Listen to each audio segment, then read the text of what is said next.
ओम बाळू मामा नमो नमः. प्रेमळ भक्तांनो, आज गुरुमाऊली स्वतः तुम्हाला हा गोड आणि प्रेरणादायी संदेश देत आहेत. म्हणून तुम्ही आजचा हा प्रेरणादायी आणि जीवन आनंदी आणि मंगलमय करणारा संदेश तुम्ही दुर्लक्षित न करता तुमचा किमतीचा वेळ देऊन नक्कीच ऐकावा. आणि हा संदेश प्रत्येक मामांच्या भक्तांकडे तुम्ही नक्की शेअर करा. गुरुमाऊली म्हणतात, एक जीवन हा एक प्रवास आहे आणि या प्रवासात सुख दुःख, हसू आणि आसू किंवा जिंकणं हरणं हे सगळं तुझ्या वाटेला येणारच. काही वेळा हा प्रवास तुला सोपा वाटेल, पण बहुतेकदा तो खडतर, काटेरी आणि थकवणारा असतो. मग तुझ्या मनात प्रश्न येतो, हे दुःख का, ही अडचण का, अर्थात माझ्याच आयुष्यात इतकं का? हा प्रश्न तुझ्या मनामध्ये निर्माण होतो. पण या प्रत्येक प्रश्नांचं उत्तर मी नक्कीच तुला देतो. आणि या प्रत्येक प्रश्नांचं उत्तर श्री संत सद्गुरू बाळूमामांच्या चरणाशी नक्कीच जोडलेलं आहे. म्हणूनच प्रथम दुःखाचं खरं स्वरूप माहिती पाहिजे. दुःख म्हणजे शिक्षा नव्हे, आणि दुःख म्हणजे तुमचं अर्थात आत्मा अधिक बलवान व्हावा म्हणून दिलेली एक परीक्षा असते. जसा लोखंडाचा तुकडा तापून, टोकून, वाकून आकार त्याला दिला जातो, तसंच तुझं मनही दुःखातून तयार होतं, हे प्रथम लक्षात घे. म्हणूनच दुःख आलं, संकट आलं, अपयश आलं तर पळू नकोस, त्याला सामोरं जा. आणि रोजच्या जीवनातील छोट्या परीक्षा असतात, ते म्हणजे घरात वाद होतात किंवा काही ना काही गोष्टी होतात, कामावर कोणी टोचतं किंवा अपमान नक्कीच प्रत्यक्ष करतं, पैशाची कमी होते, गरज भागत नाही, अभ्यासात मन लागत नाही किंवा अपयश मिळतं. या सगळ्याच गोष्टी प्रत्येक घरात प्रत्येकासोबत घडत असतात. फरक एवढाच आहे, काही लोक या अडचणीतून खचतात तर काही लोक त्या अडचणींवर श्री बाळूमामांचं नाव घेऊन योग्य रीतीने मात करतात. म्हणून प्रथम तुम्ही गुरुमाऊलींवर विश्वास ठेवा, कारण ते तुम्हाला कधीही एकटं सोडणार नाहीत. तुमचं मन त्यांच्या प्रथम चरणी ठेवा, बाकीचा भार ते नक्कीच पाहतील. बाकी हा भार व्हायचा हक्क तुम्ही गुरुमाऊलींना मात्र प्रथम दिला पाहिजे. तो कसा द्यायचा, तर प्रथम श्रद्धा आणि सबुरीने. श्रद्धा म्हणजे अंधविश्वास नव्हे, श्रद्धा म्हणजे मी जरी अंधारात असलो तरी गुरुमाऊली मला प्रकाशाकडे नक्कीच नेतील, हा ठाम विश्वास. आणि सबुरी म्हणजे घाई न करता योग्य रीतीने संयम ठेवणं, अर्थात जीवनाचा खरा अर्थ नक्कीच काय, लोक काय म्हणतात हे प्रथम महत्त्वाचे नव्हे. लोक तुझ्यावर हसतील, टीका करतील, कधी सोडून जातील, पण गुरुमाऊली तुझ्यावर कधी हसत नसतात, सोडून जात नसतात, कधीही ते तुला नक्कीच नाकारत नसतात. म्हणून रोजच्या जीवनात 3 गोष्टी कधी विसरू नका. प्रथम आईवडिलांची सेवा करा, त्यांचा आशीर्वाद म्हणजेच गुरुमाऊलींचं एक नक्कीच रूप असतं. तुमच्या कष्टांचं महत्त्व, आळस म्हणजे मृत्यू आणि कष्ट म्हणजे जीवन. चांगलं मन संपत्तीपद, कीर्ती, भुंगर आहे, पण चांगलं मन, चांगलं कर्म हेच खरं तुमचं वैभव आहे. म्हणून जेव्हा अपयश मिळेल तेव्हा रडू नका. तुम्ही स्वतःला सांगा की हे अपयश मला पुढच्या यशासाठी नक्कीच योग्य रीतीने तयार करते. आणि जेव्हा कोणी तुम्हाला दुखावेल तेव्हा रागावू तर नक्कीच नका. फक्त म्हणा, हे गुरुराया, हा धडा तुम्ही मला शिकवत आहात. जेव्हा संकट येईल तेव्हा मात्र त्या संकटांना पाहून पळू नका. सांगा, हे गुरुमाऊली माझ्यासोबत आहेत म्हणून मी नक्कीच घाबरणार नाही. म्हणून आयुष्याच्या अर्थात प्रत्येक क्षण श्री गुरुमाऊलींचं नाव घेऊन जगा. कितीही काळोख असो, गुरुमाऊलींच्या कृपेचं तेज तुमच्या मार्गाला नक्कीच उजळून टाकेल. आणि तुमच्या दुःखातून, संकटातून, अपयशातून गुरुमाऊलीच तुम्हाला बाहेर काढतील. म्हणून तुम्हाला स्वतःला एकच वचन नक्कीच या क्षणापासून द्यायचं आहे, आणि ते तुम्ही दिले देखील पाहिजे. प्रथम म्हणजे मी कधी हार मानणार नाही, आणि दुसरं म्हणजे मी दुःखाला मित्र नक्कीच मानून शिकेन, आणि तिसरे म्हणजे मी सतत प्रयत्न करेल, आणि शेवटचं म्हणजे मी गुरुमाऊली म्हणजे श्री बाळूमामांवर अटळ असा नक्कीच विश्वास ठेवेल. म्हणून गुरुमाऊली म्हणतात, तुझ्या जीवनातील प्रत्येक अडचण ही तुला शिकवण नक्कीच देते, प्रत्येक दुःख तुला शक्ती नक्कीच देते, आणि प्रत्येक प्रयत्न तुला नक्कीच यशस्वी बनवतो. म्हणून घाबरू नको. अर्थात तुझ्या मनातली भीतीच तुला प्रथम कमजोर बनवत आहे, गुरुमाऊली म्हणतात. म्हणूनच या क्षणापासून नक्कीच एवढा संदेश ऐकला असेल तर मी तुला मोठ्या एका विषयाबद्दल सांगतो, ती म्हणजे भीती. अर्थात भीती ही माणसाच्या जीवनातील सर्वात मोठी अडथळा आहे. कोणाला नक्कीच पैशाची भीती असते, कुणाला अपयशाची भीती असते, कुणाला आजाराची भीती, अर्थात कुणाला लोक काय म्हणतील याची भीती. आणि या भीतीमुळेच माणूस प्रथम स्वतःचं खरं आयुष्य मात्र जगायलाच घाबरतो. म्हणून तुला आता लक्षात ठेवायचे, तुझ्या आतली आणि तुझ्या मनातली भीती म्हणजे हे प्रथम वास्तव नक्कीच नव्हे. भीती म्हणजे मनाचं निर्माण केलेलं एक आभास आहे. जशी रात्र झाली की छोटा आवाजही मोठा वाढतो, तसंच मनात भीती आली की छोटं संकट पर्वतासारखं नक्कीच दिसतं. म्हणून भीती सोड, माझं नाव घे आणि माझ्यावर प्रथम विश्वास ठेव. तू कितीही अडचणीत असशील, मी तुझ्या नक्कीच पाठीशी आहे. भीती हा प्रथम अंधार आहे आणि माझं नाव म्हणजे प्रथम नक्कीच प्रकाश आहे. बाकी तुला एक उदाहरण देतो. विद्यार्थी परीक्षेला घाबरतो, मी नापास होईल का, पण प्रयत्न करणारा कधी खऱ्या अर्थाने नापास होतच नसतो. अर्थात कुटुंब चालवणारा बाप पैशाला प्रथम घाबरतो की घर कसं सांभाळू, पण त्यांचे कष्ट नक्कीच कष्टांचं घामच घराचं खरं वैभव ठरतो. आणि आजारी माणूस प्रथम मृत्यूला घाबरतो, पण मृत्यू म्हणजे अंत नव्हे, तर गुरुमाऊलींच्या चरणातली एक विश्रांती आहे, हे मात्र नक्कीच. म्हणून भीतीवर मात करण्याचा एकच मंत्र म्हणजे भीती आली तर मन नक्कीच थरथरलं, अर्थात काळोख वाटला, तेव्हा डोळे मिटा आणि श्री सद्गुरू बाळूमामांचे तुम्ही नाव घ्या. श्री सद्गुरू माऊलींचे नक्कीच नामस्मरण करा आणि त्यांचे नाम जपाने अर्थात तुमच्या मनात नवं धैर्य उतरेल, भीती नष्ट होईल आणि तिच्या जागी शांतता, धीर, बळ निर्माण नक्कीच होईल. म्हणून प्रत्यक्ष तुमचं आयुष्य हे छोटं नक्कीच आहे. हे थोडे दिवस भीतीत नक्कीच घालवायचे की धैर्याने आणि श्रद्धेने आणि आनंदाने आयुष्यामध्ये उंच अशी भरारी घ्यायची, हे प्रथम तुम्ही नक्कीच ठरवलं पाहिजे. म्हणून तुम्ही कोणत्याही भीतीला प्रथम नक्की शरण जाणार नाही आणि नक्कीच गुरुमाऊली तुमच्या सोबत आहेत आणि तुमचा प्रत्येक श्वास हे गुरुमाऊलींचं नाव नक्कीच घेईल. भीती नाहीशी होईल आणि धैर्य नक्कीच तुमच्या जीवनाचा भाग बनेल. एवढं मात्र प्रथम नक्कीच तुम्ही स्वतःला सांगितलं पाहिजे. आणि भगवंत देखील म्हणतात की तू रोज माझ्या चरणाशी येतोस, हात जोडतोस, काही वेळा डोळ्यांत पाणी आणून माझ्याशी बोलतोस. तुला वाटतं की हे गुरुराया माझं जीवन असं काय, मला सुख का मिळत नाही, मी इतकं करतो पण माझ्या वाटेला इतका भरभरून अडचणी काय येतात. तर लक्षात ठेव, मी नक्कीच तुझ्या हृदयात आहे. तू जिथे जाशील तिथे थांबशील, तिथे मी नक्कीच तुझ्या सोबत आहे आणि तुझा प्रत्येक अश्रू हे मात्र मी पाहतोस. तुझ्या मनातलं प्रत्येक दुःख मी नक्कीच ऐकतो. पण एक भक्ती म्हणजे फक्त माझ्या मूर्तींसमोर दिवा लावणं नव्हे, अर्थात भक्ती म्हणजे तुझ्या वागण्यात, विचारात, शब्दात आणि कर्मात नक्कीच मला आणणं आहे. अर्थात भक्तीचं खरं स्वरूप प्रेमळ भक्तांनो तुम्हाला प्रथम नक्कीच माहिती पाहिजे. अर्थात जेव्हा तुम्ही तुमच्या आईवडिलांची नक्कीच सेवा करता तेव्हाच तुम्ही भगवंतांची पूजा करता आणि जेव्हा तुम्ही एखाद्या भुकेलेल्याला अन्न देता तेव्हा नक्कीच भगवंतांचा प्रसाद तुम्ही त्याला दिल्यासारखा अर्थात दिलेल्यासारखा असतो. आणि जेव्हा तुम्ही एखाद्याला रडताना धीर देता तेव्हा तुम्ही भगवंतांचं नाव नक्कीच जपत असता. आणि जेव्हा तुम्ही प्रामाणिकपणे योग्य रीतीने कष्ट करता तेव्हा तुम्ही भगवंतांसाठी नक्कीच ते अर्पण करता. म्हणजे भक्ती म्हणजे फक्त माळा जपणं आणि देवपूजा करणं नव्हे, भक्ती म्हणजे मनात प्रेम ठेवून जगण्याच्या नक्कीच प्रत्येक क्षणी भगवंतांना आठवणं आहे. म्हणून प्रत्यक्ष तुमच्या वाटेला कितीही संकट आली तरी त्याला तुम्ही पळून जाऊ नका. ते संकट प्रथम तुमचं शिक्षण आहे. म्हणजे तुम्ही संयमाने जर पुढे गेलास तर प्रत्येक अडथळा तुमच्या पायाखाली पायरी बनेल. जसा शेतकरी बी पेरतो आणि काळजीपूर्वक त्याला पाणी देतो, खत टाकतो, काटे काढतो, तसंच भक्तीचं बीज ही मनात तुम्ही प्रथम नक्कीच पेरावं लागतं. अर्थात प्रार्थना म्हणजे पाणी आणि श्रद्धा म्हणजे खत आणि संयम म्हणजे काळजी. हे सगळं एकत्र आलं की भक्तीचं झाड नक्कीच उगवतं. आणि भक्ताला दिलेला आशीर्वाद प्रथम भगवंत म्हणतात, हो तू निराश होऊ नकोस, प्रथम तुझं जीवन माझ्या नक्कीच हाती आहे. तू फक्त माझ्यावर प्रथम नक्कीच विश्वास ठेव, तुझं मन माझ्या चरणी ठेव.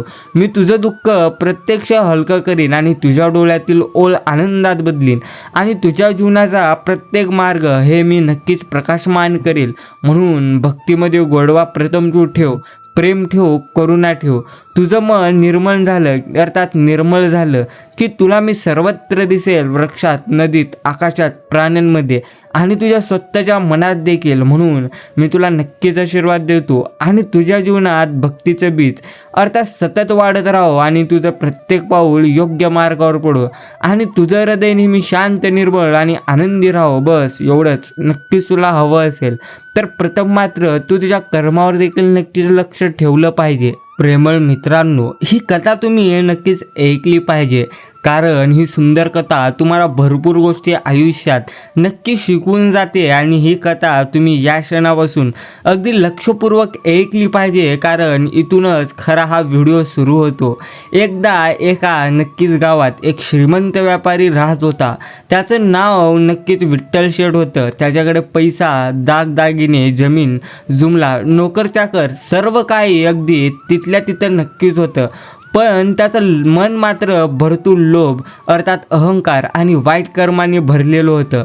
तो गरिबांना मदत करत नसे, अर्थात कामगारांचं पगार तोकडं देई, म्हणजे नक्कीच त्यांना पगार देत नसे. कधी फसवाफसवी करून जास्त नफा कमवायचा. त्याला वाटायचं पैसा हाच खरा देव आहे, जग जिंकायचं तर फक्त पैसाच हवा, असं त्याच्या मनामध्ये एक भ्रम तयार झालेला.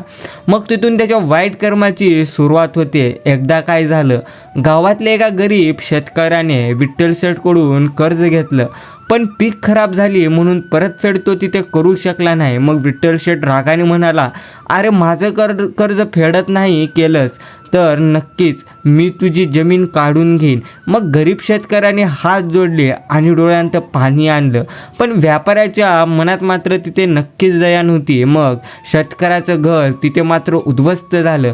त्याची मुलं उपाशी राहिली, त्याची पत्नी आजारी पडली आणि गावकरी मनोमन विठ्ठल शेठला शाप देखील देऊ लागले. मग तिथे भगवंतांचे आगमन झाले. एक दिवस विठ्ठल शेठ भगवंतांच्या दर्शनाला गेला. तो अहंकाराने म्हणाला, हे भगवंता, मी खूप मोठा दानशूर आहे, माझ्याकडे संपत्ती आहे, लोक मला मानतात, माझ्या जीवनात सगळं काही व्यवस्थित आहे. नक्कीच त्यावेळी भगवंतांनी डोळे मिटले आणि हसले. नंतर गंभीर स्वरात म्हणले, हे सेठ, तुझ्याकडे भरपूर पैसा आहे पण पुण्य नाही. तू दुसऱ्यांचं दुःख वाढवलंस, गरिबांचं अश्रू काढलेस. हेच अश्रू कधीच वाया जात नसतात, म्हणजे वाईट कर्मांचं फळ तुला या जन्मातच प्रथम भोगावं लागेल, अर्थात कर्माचं फळ. मग काही दिवसांत विठ्ठल शेठच्या घरात संकटांची मालिका तिथे सुरू झाली. अर्थात बाजारातल्या व्यवहारात त्याला फसवलं गेलं, दागिने त्याचे चोरीला गेले, त्याच्यामुळे आजारी पडली, नोकर चाकर त्याला सोडून गेले. ज्याच्या घरी पूर्वी सोन्याचा डोलारा होता तिथं आता काळोख आणि दुःख दाटून आलं. तो मग भगवंतांकडे लगेच धावत गेला. डोळ्यांतून पाणी गळू लागलं. मग गुरुमाऊली यांना म्हटलं, मी चूक केली, मी गरिबांचा अर्थात हक्क घेतला आणि इतरांना भरभरून असा त्रास दिला. माझा अहंकार मला संपून नक्कीच गेला, मला नक्कीच तुम्ही आता क्षमा करा, असं नक्कीच त्यानं भगवंतांना म्हणालं. मग भगवंत शांत स्वरूपात म्हणाले, सेठ, पैसा हा साधन नक्कीच आहे, साध्य नव्हे. म्हणजे पैसा लोकांच्या मदतीला नक्कीच वापर तर पुण्य वाढतं, पण पैसा अहंकारासाठी वापरला तर तिथे मात्र भरपूर असे नक्कीच पाप वाढतं. तू आज दुःखात आहेस, अर्थात दुःखात आहेस, कारण तुझ्या वाईट कर्माची अर्थात कर्मांनी तुझं जीवन उद्ध्वस्त केलं. पण अजूनही वेळ मात्र गेलेली नाही. आजपासून तू भरपूर अशी गरिबांना मदत कर आणि हो, सत्य मार्गावर चाल आणि मन अगदी शुद्ध कर. वाईट कर्म धुवून टाकायचं तर चांगलं कर्म नक्कीच तुला करायला पाहिजे. म्हणून या कथेतून तुम्हाला एवढं शिकायला मिळतं की वाईट कर्मांचं फळ कधी ना कधी नक्कीच मिळेल. तुम्ही जर एखाद्याला अर्थात रडवलेला असाल तर त्याच कर्माचं फळ तुम्हाला नक्कीच मिळेल आणि कोणी बघत नसला तरी भगवंत मात्र तुमच्या प्रत्येक पावलांवर, तुमच्या प्रत्येक श्वासांवर नक्कीच नजर स्थिरावून आहे. म्हणजे जो दुसऱ्यांचं दुःख वाढवतो त्यानं नक्कीच त्याचं सुख टिकत नसतं, पण जो दुसऱ्याचं दुःख प्रथम हलकं करतो त्याचं जीवन भगवंतांच्या कृपेने नक्कीच आनंदी होतं. हे प्रथम तुम्हाला नक्कीच या कथेतून शिकायला मिळतं. म्हणून तुमचं मन नेहमी तुम्ही निर्मळ नक्कीच ठेवलं पाहिजे. वाईट कर्म प्रथम टाळा आणि चांगल्या कर्मांनी श्री गुरुमाऊलींचा आशीर्वाद नक्कीच मिळवा. आता प्रेमळ मित्रांनो, हा व्हिडिओ आणि हा संदेश तुम्ही इतका ऐकला असाल तर नक्कीच तुम्हाला एक गोष्ट माहिती पाहिजे की जीवनात दुःख येतात आणि चिंताही येतात, पण त्यात कधीही रमायचं नसतं. मनात नेहमी लक्षात ठेवा, सूर्य कधीच कायम ढगाळ राहत नसतो. काळोख कितीही दाटलं तरी प्रकाश मात्र बाहेर नक्कीच पडतो. तुम्ही रोज हसत राहा, आनंदी राहा, कारण हसणं हीच खरी प्रार्थना आहे. मन शांत ठेवणं हीच खरी साधना आहे. लहान लहान गोष्टींमध्ये प्रथम तुम्ही सुख शोधा. एखाद्या पक्षाचा किलबिलाट, अर्थात आईच्या हातचा जेवणाचा सुगंध आणि एखाद्या मित्राची हसवणारी गप्पा, या छोट्या क्षणातच प्रथम स्वर्ग लपलेला आहे हे तुम्ही पाहिलं पाहिजे. आणि कधीही असं वाटलं की मी नक्कीच एकटा आहे, तर तिथे लक्षात ठेवा की श्री गुरुमाऊली म्हणजे श्री बाळूमामांची अशी मोठी अपरंपार शक्ती नेहमीच तुमच्यासोबत नक्कीच आहे. तुमच्या हृदयात, तुमच्या श्वासात, तुमच्या प्रत्येक चांगल्या विचारात गुरुमाऊलींचं आशीर्वाद नक्कीच आहे. आणि वाईट विचार मनात आला तर लगेच तुम्ही स्वतःला सांगा, मी गुरुमाऊलींचं बाळ आहे, माझं मन नेहमी प्रकाश मन राहील. नक्कीच एवढं तुम्ही प्रथम स्वतःला म्हटलं पाहिजे.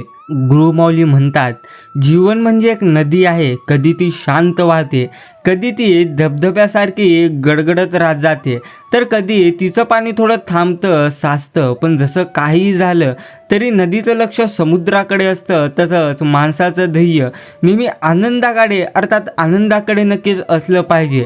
म्हणजे तुम्ही कितीही संकट भोगलात, कितीही अडथळे आले तरी त्यात अडकायचं नसतं, कारण जीवनाचा प्रत्येक क्षण हे नक्कीच तुम्हाला शिकवतो की काही कायम नक्कीच राहणार नाही. बदल हाच प्रथम शाश्वत आहे. दुःख आणि आनंदाचं खरं नक्कीच रूप. प्रथम तुम्हाला जे दुःख वाटतं ते खरं तर शिकवणूक आहे, आणि तुम्हाला जे आनंद मिळतो तो म्हणजे भगवंतांचा आशीर्वाद आहे. म्हणून दुःख आलं तरी प्रथम निराश होऊ नका, आनंद आलाच तर अभिमान देखील करू नका.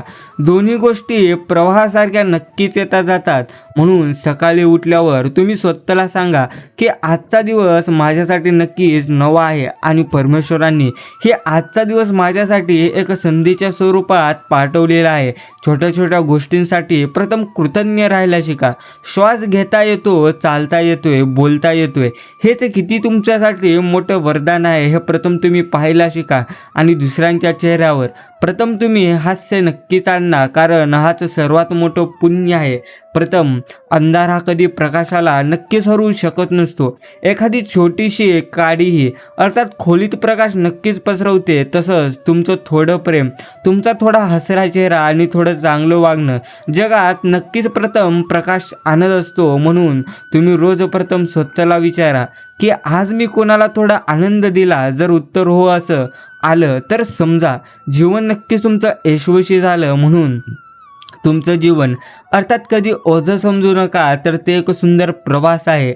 आणि गुरुमाऊली कायम म्हणतात की हे मानवी जीवन म्हणजे काय आहे, तर ही एक लीला आहे, एक न संपणारा प्रवास आहे. तुम्ही तुमच्या मागील कर्मांच्या गाठोड्यांसोबत प्रथम इथे आला आहात. प्रत्येक मनुष्य स्वतःच्या नियतीचा शिल्पकार नक्कीच आहे. तुम्ही इथे जे पेराल तेच उगवेल. मग तुम्ही विचारात, अर्थात की गुरुमाऊली मी तर चांगले कर्म केले, मग माझ्यावरच हे इतकं मोठं दुःख का आलं? तर याचे उत्तर आहे का, दुःख ही तुमच्या जीवनातील अर्थात माती आहे. मातीशिवाय बीजाला अंकुर फुटत नसते. हे दुःख तुम्हाला घासून पुसून अधिक तेजस्वी बनवण्यासाठी नक्कीच आलेले आहे. आणि सोन्याला अग्नीतून जावे लागते, तेव्हाच त्याला खरी किंमत प्राप्त होते. तुम्ही खरे सोने आहात. आणि या संकटांना म्हणूनच घाबरू नका, तर त्यांना प्रथम सामोरे जा आणि अधिक कणखर नक्कीच बना. आणि जगात सगळ्यात सोपा आणि प्रभावी उपाय कोणता असेल तर तो म्हणजे भगवंतांचे नामस्मरण आहे. आणि नक्कीच तुम्ही भगवंतांचे नामस्मरण करा, तुम्ही त्यांच्या नावाचा जप करा, नक्कीच तुम्ही भगवंतांची भक्ती करा, किंवा तुम्हाला जो भगवंत प्रिय असेल त्यांचा प्रथम विचार करा. कारण नावात कोणती शक्ती आणि किती शक्ती आहे हे तुम्हाला ठाऊक नाही. नाम हे त्या परमात्म्याला तुमच्याजवळ नक्कीच खेचून आणणारे दोरखंड आहे. तुम्ही म्हणाल, हे गुरुराया मला वेळ नक्कीच मिळत नाही, पण नामस्मरण नक्कीच करण्यासाठी कोणते विशेषण आसन लागते लागते. तुम्ही कामावर असताना, अर्थात स्वयंपाक करताना किंवा गाडी चालवताना कोणत्याही क्षणी फक्त एकाग्र होऊन भगवंतांचे नाम घ्या. कारण नक्कीच त्यांच्या शब्दांत एवढी शक्ती आहे की तुमच्या मनातील अंधाराचे डोंगर दूर होतील आणि तुमच्या जीवनात शांतता व नक्कीच प्रकाश पसरेल. आणि एक गोष्ट तुम्ही प्रथम लक्षात ठेवा, जेव्हा सगळी दारे बंद होतात तेव्हा एक दार उघडलेलं असतं आणि ते म्हणजे सत्य आणि प्रामाणिकपणे, अर्थात प्रामाणिकतेचे दार. कठीण परिस्थितीत कधीही नक्कीच अधर्म करू नका, कधीही कोणाचे वाईट चिंतू नका आणि तुमच्या तत्वांना नक्कीच तुम्ही विकू नका. म्हणजे तुमची श्रद्धा डळमळीत होत असेल तर धीर धरा, संयम हीच नक्कीच तुमची सर्वात मोठी प्रथम शिकवण असेल. आणि तुमची परीक्षा पाहून भगवंत लगेच तुम्हाला मदत करत नसतात, कारण तुम्ही त्यांच्याशिवाय जगाला नक्की शिकावे अशी प्रथम त्यांची इच्छा आहे. पण याचा अर्थ असा नव्हे की ते तुम्हाला विसरले आहे. तुम्ही धडपडले तर नक्कीच त्यांचा हात तुम्हाला प्रथम उचलणारच. तुम्ही नक्कीच भगवंतांसाठी नानाविध पूजा करता, अर्थात नैवेद्य दाखवता, हे सगळं नक्कीच ठीक आहे. पण भगवंत म्हणतात माझी खरी भक्ती कुठे आहे, तर ती आहे तुमच्या मनात आणि वर्तनात. प्रथम अहंकार सोडा, कारण मीपणा सोडा. तुम्ही किती मोठे झाला, तुमच्याकडे किती संपत्ती आहे, किती धन दौलत आहे, याचा प्रथम तुम्ही अभिमान नक्कीच बाळगू नका, कारण सगळे काही त्या परमेश्वरांचे आहेत. तुम्ही फक्त त्याचे रक्षण करणारे एक सेवक आहात. जेव्हा तुम्ही नम्र होता तेव्हाच भगवंत प्रथम तुमच्याजवळ येतात. आणि सर्वांभूती ईश्वर तुम्ही पहा, जगात जितकी माणसे, प्राणी, निसर्ग आहेत त्या सगळ्यांमध्ये नक्कीच भगवंतांचा अंश असतो. कोणालाही तुच्छ मानू नका. भुकेलेल्याला घास द्या, तहानलेल्याला पाणी पाजा. तुम्ही दुसऱ्याच्या दुःखात सामील होता तेव्हा नक्कीच माझा मोक्ष मार्ग प्रथम सोपा होतो असं भगवंत म्हणतात. म्हणून माझा विश्वास आहे की तुमच्यात प्रचंड क्षमता आहे, तुम्हाला फक्त तुमच्यातील शक्ती ओळखायची आहे. हा आत्मविश्वासच तुमचा खरा नक्कीच स्वामी आहे. म्हणून घाबरून बसण्याऐवजी प्रथम तुम्ही उभे राहा. तुमच्या अडचणी किती मोठ्या असल्या तरी तुमची श्रद्धा त्याहून अखंड आहे आणि भगवंत तुमचा भूतकाळ नक्कीच बदलू शकत नाहीत, पण ते तुम्हाला वर्तमानात जगण्याची आणि उज्ज्वल भविष्य घडवण्याची प्रेरणा मात्र नक्कीच देत असतात. प्रत्येक क्षणाचा आनंद घ्या आणि प्रत्येक श्वासासाठी कृतज्ञ राहा. बाकी भगवंत नक्कीच तुमच्या सोबत आहेत, एवढा मात्र प्रथम तुम्ही नक्कीच मनावरती विश्वास ठेवा. आणि प्रथम तुम्ही भूतकाळात काय गमावले, प्रथम याचा हिशोब नक्कीच बंद करा. म्हणजे गेलेली वेळ प्रत्यक्ष परत तर येणार नाही, पण तुमचा आजचा हा क्षण ही नक्कीच नवीन पहाड तुमच्या नक्कीच हातात भगवंतांनी ठेवली आहे. म्हणजे तुमचा हा दिवस तुम्हाला भगवंतांनी दिलेली सुंदर, अर्थात दुसरी संधी आहे. आणि जे झालं ते स्वप्न होतं, ते नक्कीच तो तुमचा काळ होता, पण आज तुम्ही जागे आहात. म्हणजे आज तुमच्या नक्कीच ध्येयाकडे एक नवीन पाऊल तुम्ही टाकू शकता. तुम्ही काल अपयशी झाला असाल तर आज पुन्हा नक्कीच तुम्ही उभे राहू शकता. 1000 वेळा पडला तरी हरकत नाही, फक्त अर्थात पडल्यावर रडत बसू नका, कारण प्रत्येक वेळी उठून चालायला नक्कीच तुम्ही प्रथम सुरुवात केली पाहिजे. कारण ध्येय मोठे असेल तर अडथळे देखील मोठे येणार, पण त्यांना तुम्ही घाबरू नका, कारण ते अडथळे पार करण्याची शक्ती भगवंतांनी नक्कीच तुम्हाला दिलेली आहे. प्रथम तुम्ही ती नक्कीच शक्ती मात्र ओळखायला शिका. आणि तुम्ही माझ्यासाठी जो संकल्प करता तीच माझी खरी भक्ती आहे. निश्चय करा की मी आता माझे काम नक्कीच प्रामाणिकपणे करेल, आळस सोडेल आणि माझ्या ध्येयावर लक्ष केंद्रित करेल. हा तुमचा दृढ निश्चय संकल्प हा नक्कीच आदेश असतो. प्रथम जेव्हा तुमचा संकल्प पक्का असेल तेव्हा भगवंत स्वतः तुमच्यासाठी मार्ग तयार करत असतात. नदीचा प्रवाह ज्या दिशेने जातो, पाणी त्याच दिशेने प्रथम वाहत राहते. तुमचा संकल्प हीच तुमच्या प्रवासाची एक मोठी अशी दिशा आहे. म्हणून प्रथम संकल्प करा आणि मगच तुम्ही भगवंतांकडे जा. कारण जो स्वतःचा आत्मविश्वास प्रथम गमावतो त्याला भगवंतही नक्कीच मदत करू शकत नाही. आणि तुमची तुलना दुसऱ्याशी मात्र नक्कीच करू नका. अर्थात जगात कोणीही दुसऱ्यासारखे नव्हे. म्हणजे तुमच्या जीवनातील अडचणी, तुमच्या गाठीभेटी, तुमचा संघर्ष हे सगळे फक्त तुमचे आहे. दुसऱ्याकडे काय आहे याचा प्रथम विचार करणं सोडून द्या. म्हणजे तुम्ही तुमच्या जीवनातील प्रथम प्रत्यक्ष नायक आहात आणि दुसऱ्याच्या यशाने दुःखी होऊ नका. उलट त्यातून प्रथम तुम्ही प्रेरणा घ्या. जगाला दाखवून द्या की तुम्ही काहीतरी असाध्य करू शकता. तुमचा मार्ग, तुमचा प्रवास एकदम नक्कीच खास आणि वेगळा आहे. त्यामुळे दुसऱ्याकडे अर्थात दुसऱ्याच्या मार्गाकडे पाहून प्रथम विचलित होण्यापेक्षा तुम्हाला योग्य वाटेल ते तुम्ही करण्यास सुरुवात करा आणि ते करण्याची हिंमत नक्कीच तुमच्यात आहे. आणि भगवंत म्हणतात की तुम्ही मला अनेक रूपात पाहता, कधी गुरु म्हणून, कधी मित्र म्हणून, तर कधी पिता म्हणून. पण मी तुम्हाला सांगतो, मी तुमच्या प्रत्यक्ष कार्यात आहे. तुम्ही जो चांगला प्रयत्न करता, जो सकारात्मक विचार करता, त्यात नक्कीच माझा वास आहे. तुम्हाला वाटत असेल की तुम्ही एकटे आहात, अर्थात असे नव्हे. जेव्हा तुम्ही एकटे बसून तुमच्या कार्यासाठी प्रयत्न करत असता तेव्हा भगवंत तुमच्या खांद्यावर हात ठेवून नक्की असतात.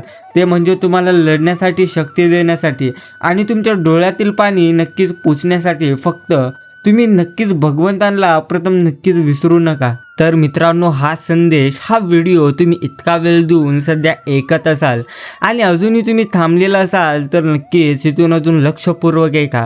कारण आपण एक पौराणिक कथा ऐकणार आहोत, जे यमाचा न्याय आणि कर्म बंधनाची गाठ अशा आधारित ही नक्कीच योग्य ती कथा आणि शिकायला मिळणारे भरपूर गोष्टी आहेत. नक्कीच तपस्वीचा अहंकार आणि वरदान. प्राचीन हिमगिरीच्या कुशीत महाकाली नावाचे एक घनदाट वन होते. या वनात वज्रसेन नावाचा एक अत्यंत कठोर तपस्वी राहत होता. वज्रसेनने शेकडो वर्ष तपश्चर्या केली. याची तपश्चर्या इतकी तीव्र होती की त्याने मृत्यूच्या देवताचा यमराजाचाही आसन डळमळीत केला. शेवटी यमराज स्वतःला वज्रसेनासमोर प्रकट झाले. यमराज त्यावेळी म्हणाले, वज्रसेन, तुझ्या तपाने मी प्रसन्न झालो आहे. माग, तुला काय वरदान हवे आहे? वज्रसेनने अहंकाराने म्हटले, हे देवा, मला या मर्त्य लोकांचे, त्यांच्या समस्यांचे, त्यांच्या कर्मांचे आणि त्यांच्या जीवनातील प्रत्येक क्षणाचे ज्ञान हवे आहे. नक्कीच मला हे जाणून घ्यायचे आहे की माणूस जन्माला काय येतो आणि तो कोणत्या कर्माच्या बंधनात अडकलेला असतो. मला त्यांची कर्मबंधनाची गाठ बघायला नक्कीच अर्थात यायला हवी आणि बघता यायला हवी, पाहता यायला हवी. मग यावर यमराज क्षणभर थांबले आणि म्हटले, हा वरदान सामान्य नव्हता. ते म्हणाले, तपस्वी, हे ज्ञान खूप तीक्ष्ण आहे. ते पाहण्याची शक्ती सामान्य माणसाला पेलवणार नाही. या ज्ञानाने तुला दुःख भरपूर होईल आणि मन शांती देखील तुला लाभणार नाही.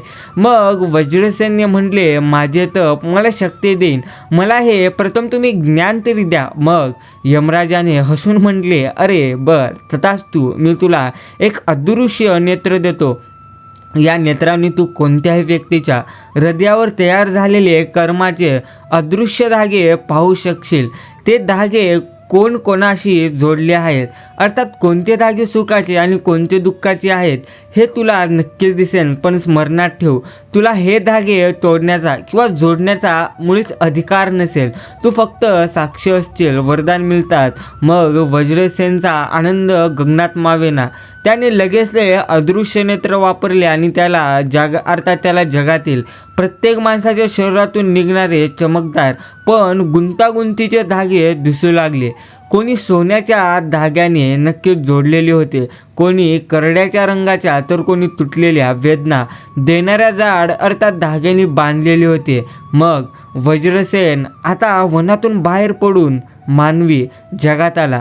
त्याने एका गजबजलेल्या शहरात प्रवेश केला. बाजारात त्याला एक अतिशय गरीब आणि अपंग भिकारी दिसला. वज्रसेनने आपल्या अर्थात अदृश्य नेत्रांनी पाहिले आणि म्हटले, भिकाऱ्याच्या हृदयातून निघालेले धागे तुटलेले, कोळशासारखे काळे आणि अत्यंत श्रीण नक्कीच होते. वज्रसेनला दया आली. त्याने भिकाऱ्याला मदत करण्यासाठी आपला हात पुढे केला. पण लगेच त्याला आठवण झाली की तोडण्याचा किंवा जोडण्याचा अधिकार त्याला मुळीच नाही. त्याच वेळी त्याने बाजूला नक्कीच पाहिले, एक अत्यंत क्रूर आणि निर्दयी सावकार मोठ्या थाटात चालवत होता. वज्रसेनला वाटले की या सावकाराचे धागे नक्कीच काळे असतील. पण त्याला आश्चर्य वाटले की सावकाराच्या हृदयातून एक भव्य सोन्याचा धागा निघाला होता आणि तो धागा दूर एका राजवाड्याशी जोडला होता, जिथे त्याला प्रचंड सुख आणि संपत्ती मिळणार होती. मग वज्रसेनला तिथे क्रोध आला. तो यमराजाला मनात म्हणाला, हे कसला न्याय? एका निरपराध भिकाऱ्याला दुःख आणि या क्रूर सावकाराला एवढे मोठे सुख कर्माचा हा हिशोब नक्कीच चुकला आहे असे त्याने मनातल्या मनात यमराजाला म्हटले. मग वज्रसेनने त्या सावकाराचा पाठलाग केला. सावकार श्रीमंत घरात पोहोचला आणि आनंदात होता. रात्री वज्रसेनने त्याला स्वप्नात यमराजासोबत बोलताना पाहिले. मग यमराज सावकारला म्हणाला, तुझे आजचे हे सुख तुझ्या मागील जन्मातील पुण्यकर्माचे प्रथम फळ आहे, जे तू देवाले बांधून नक्कीच कमवले होतेस. पण तुझ्या या जन्मातील क्रूर कर्मामुळे भविष्यात तुला याहून 1000 पटीने अधिक दुःख नक्कीच भोगावे लागणार. मग वज्रसेनला क्षणार्धात कर्माच्या नियमाची पहिली झलक मिळाली. कर्म लगेच फळ देत नसतं, ते वेगळी अर्थात वेळेची वाट प्रथम पाहते, पण फळ नक्कीच मिळते. मग वज्रसेनचा भ्रम दूर झाला आणि त्याला कर्माच्या नियमाचा आदर वाटू लागला. त्याने लोकांचे जीवन निरखून पाहण्याचा निर्णय घेतला. त्याला एका कुटुंबाची 3 गुंतागुंतीच्या गाठींची कथा दिसली. एका घरात एक वृद्ध आहे, तिची सून मालती आणि नातू जय असे 3 जण राहत होते. जयचे धागे प्रेम आणि कर्ज, म्हणजे जयचा धागा मालमत्तेशी प्रेमाने आणि जोडलेला होता, पण त्याच्या हातातून निघालेला एक बारीक धागा वृद्ध आईच्या काळजातून कर्जासारखा बाहेर पडत होता. रहस्य एवढंच की मागील जन्मी जयने आईचे मोठे कर्ज घेतले होते आणि ते न फेडताच तो गेला होता. या जन्मी तो नातू म्हणून आला, पण आईने घेतलेले कष्ट आणि दुःख हेच त्याचे कर्ज होते, जे त्याला या जन्मी सेवा करून नक्कीच फेडायचे होते. मग मालमत्तेचे धागे त्याग आणि बंधन झाले. असे सून मालमत्तीचा धागा तिच्या सासूशी म्हणजेच वृद्ध आईशी सेवा आणि बंधनाने जोडलेला होता. मालमत्ती सासूची खूप सेवा करत होती, पण तिचे मन नेहमी दुखी असायचे. रहस्य एवढेच की मागील जन्मी मालमत्ती ही सासूची शत्रू होती. तिने सासूला खूप त्रास दिला होता. या जन्मी तिने त्याग करून सासूची सेवा करणे हेच तिचे प्रत्यक्ष प्रायश्चित्त होते. या जन्मी ती सासूची जितकी सेवा करेल तितकी तिच्या कर्माची गाठ ढिली होईल. वृद्ध आईचे धागे मग मोक्ष आणि प्रतीक्षा. हे पहा, वृद्ध आईच्या हृदयातून निघालेले बहुतेक धागे हे मोक्षाच्या दिशेने जात होते, पण तिचा एक धागा अजूनही जयच्या नातवाच्या धाग्यासोबत घट्ट बांधलेला होता. मागील जन्मी याच आईने जयला दिलेला शब्द पूर्ण केला नव्हता, ते म्हणजे त्यामुळे जयला या जन्मी तिच्या सेवा कर्जात बांधून ठेवले होते. जोपर्यंत जयचे कर्म पूर्ण होणार नाहीत आणि आईचा तो शब्द पूर्ण होणार नाही, तोपर्यंत तिचा मोक्ष थांबलेला होता. मग वज्रसेनला आता कर्माची गुंतागुंती नक्की समजली. कर्म म्हणजे केवळ चांगली किंवा वाईट नव्हे, ते प्रेम, त्याग, तृण आणि वचन या धाग्यांनी प्रथम बांधले आहे. मग वज्रसेनने अनेक वर्षे हे कर्मबंधनाचे नाटक पाहिले. त्याने पाहिले की जो माणूस आज शत्रू आहे तो उद्या मित्र बनून भेटतो. जी व्यक्ती आज प्रचंड सुखात आहे ती मागील जन्मात खूप दुःखी होती आणि आता त्या पुण्याईचा उपयोग घेत आहे. त्याने हेही पाहिले की जो दुसऱ्याचा दोष करतो तो त्याच्याशी अधिक घट्ट धाग्याने जोडला जातो, कारण त्याला पुढच्या जन्मी हिशोब पूर्णत्व चुकता करावा लागतो. मग वज्रसेनला यमराजाचे शब्द आठवले. हे ज्ञान खूप दुःख देईल. लोकांचे दुःख, त्यांचा संघर्ष आणि कर्माच्या गाठींचा गुंता पाहून वज्रसेनचा अहंकार तिथे मात्र पूर्णत्व नष्ट झाला. त्याला समजून आले की त्याची तपश्चर्या आणि त्याचे वरदान त्याला शांतता देऊ शकले नाही, कारण त्याने साक्षीदार म्हणून न पाहता न्यायाधीश म्हणून पाहिले होते. तो पुन्हा हिमालयात गेला आणि यमराजाला प्रार्थना केली, हे देवा, मला तुमचे विधान आता समजले. कर्म हे अपूर्ण नाही आणि त्याचा न्याय कधीच चुकत नसतो. माणसाचे जीवन हे धाग्यांनी बांधलेले एक वस्त्र आहे. प्रत्येक माणूस स्वतःच्या कर्माने तिथे मात्र बांधलेला आहे. मला आता हे अदृश्य नेत्र नको. मला आता फक्त शांतता हवी आहे. मला आता लोकांचे धागे पाहायचे नाहीत.